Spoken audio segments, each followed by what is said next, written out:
안녕하세요, 핑문스테입니다. 제 특기 중에 하나가 부러질 것 같은 정배 경기 골라내는 건데요. 확실히 좀 쉬고 오니까 이런 경기들이 보이기 시작합니다. 읽기만 했을 땐 솔직히 심리적으로 역배 찍기가 많이 어려웠었거든요. 어제도 첼시 경기 쓰나미 예상했고 에버튼 풀은 추천드려서 적중시켰습니다. 울버햄튼도 역시 역배당 받았었는데 안전하게 풀엔 추천드렸고 유튜브 추천픽은 이틀 연속 올킬했네요. 저 개인적으로도 콩유방의 조합픽 나간과 최근 이틀 동안 공유한 4조합 모두 올킬했습니다. 이제야 폼이 정상 궤도로 올라온 것 같네요. 사실 오늘 세리에 2경기밖에 없어서 쉴까도 했지만 폼 좋을 때 쉬어서 뭐하나 싶어 100개나 영상 분석 준비해왔습니다. 그럼 오늘 경기 분석 시작합니다. 첫 번째 경기는 피오렌티나와 우디네세의 경기입니다. 이번 시즌 세리에는 감독 대이동이 있었었죠. 3년간 피오렌티나를 안정적으로 이끌었던 이탈리아노 감독이 계약 종료 이후 볼로나의 감독으로 떠났고 피오렌티나는 새로운 감독으로 몬차를 승격시킨 이후 1부 리그 무대에서 좋은 모습을 보여주었던 라파엘레 팔라디노 감독을 선임했습니다. 제가 지난 시즌 몬차의 경기를 나름 많이 봤었고 팔라디노 감독의 전술에 대한 칭찬도 많이 했었는데요. 안정적인 후방 빌드업이 가능한 감독이고 현역 시절 공격수로 이름을 알렸었지만 감독으로선 수비 전술로 좀 더 높은 평가를 받고 있는 팔라디노 감독입니다. 피오렌티나의 붙박이 주전 레프트백이었던 크리스티안 피라기가 팔라디노 감독 부임 이후 주전 경쟁 체제에서 완전히 밀려난 것은 수비력이 부족한 것이 이유로 팔라디노 감독의 전술 성향을 잘 파악할 수 있는 결정적인 대목이기도 하죠.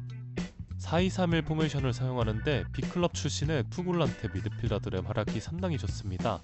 바로 야신 나들리와 다닐로 카탈기인데요. 백포라인 보호도 좋고 매싱 스킬이 워낙 뛰어난 미드필더들이기 때문에 안정적인 볼 순환이 가능해집니다. 또한 어시스트는 물론 중거리 슈팅 능력으로 많은 득점을 만들어내고 있기도 하죠.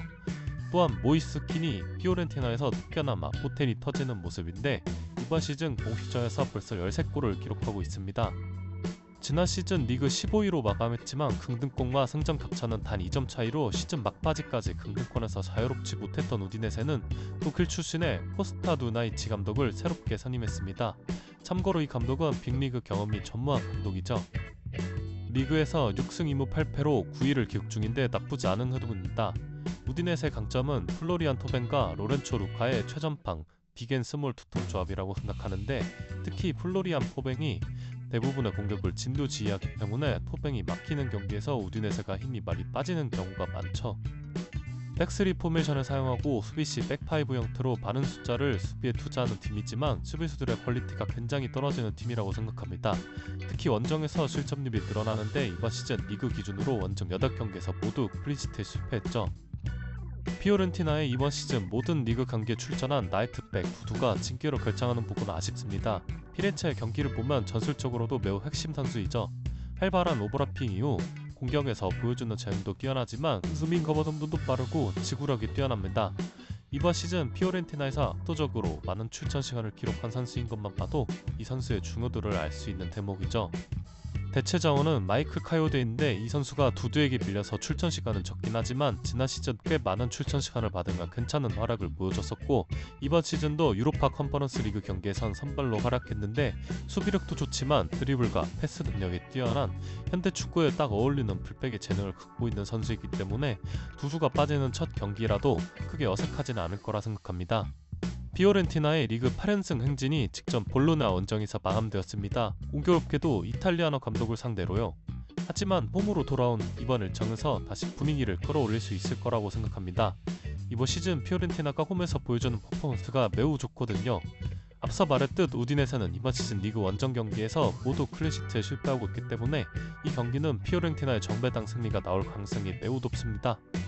두 번째 경기는 인터밀란과 코모의 경기입니다. 디펜딩 챔피언 인테르는 현재 리그 3위이긴 하지만 1위 아탈란타보다 2경기 덜 치른 상태에서 승점 6점 차이기 때문에 여전히 인테르는 강력한 세리에 우승 후보팀입니다.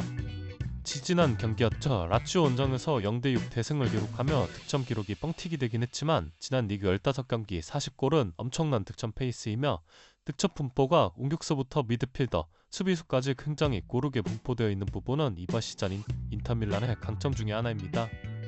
심지어 지난 라치오전 0대6 대승도 한 선수에게 득점이 집중된 것이 아닌 6명의 선수가 득점을 기록했었죠. 직전 우디네세전에는 로테이션을 화끈하게 돌렸던 경기였는데 아슬라니의 꼬너슛 득점과 아르나우토비치의 결승골로 로테이션과 승리, 두 마리 토끼를 모두 잡았던 인터밀란이었습니다. 세스크 파보레가스 감독이 이끌고 있는 승격팀 코모는 리그 3승 6무 7패로 15위를 기록 중이며 강등권과 승점 차이는 단 1점 차이입니다. 최근 리그 5경기에서 1패밖에 기록하지 않으며 많은 승점을 쌓았는데 특히 직전 AS 로마를 상대로 후반전 추가 시간에만 2골을 터뜨리며 2대0 승리를 기록. 이 승리는 리그 10경기 만의 승리였습니다. 이 경기는 길게 얘기할 필요가 없는 게 인테르는 직전 경기 로테이션에 완벽하게 성공했고 코모와의 전력 차이는 압도적으로 크게 난다고 생각합니다. 게다가 주세페 메아체에서 인터밀란은 무적에 가까운 팀으로 이번 시즌 홈에서 치른 공식전 12경기에서 단 한 번밖에 패배하지 않았습니다. 유일한 패배는 같은 홈구장을 사용하는 AC 밀란이었죠. 저는 이 경기 인터밀란의 승리는 물론 클린시트 승리 가능성도 높다고 보기 때문에 고배당 픽으로 한번 추천드려 보겠습니다. 2배가 넘는 인터밀란의 클린시트 승리로 추천드립니다. 없으신 분들은 인터밀란의 마엔으로 가셔도 좋습니다.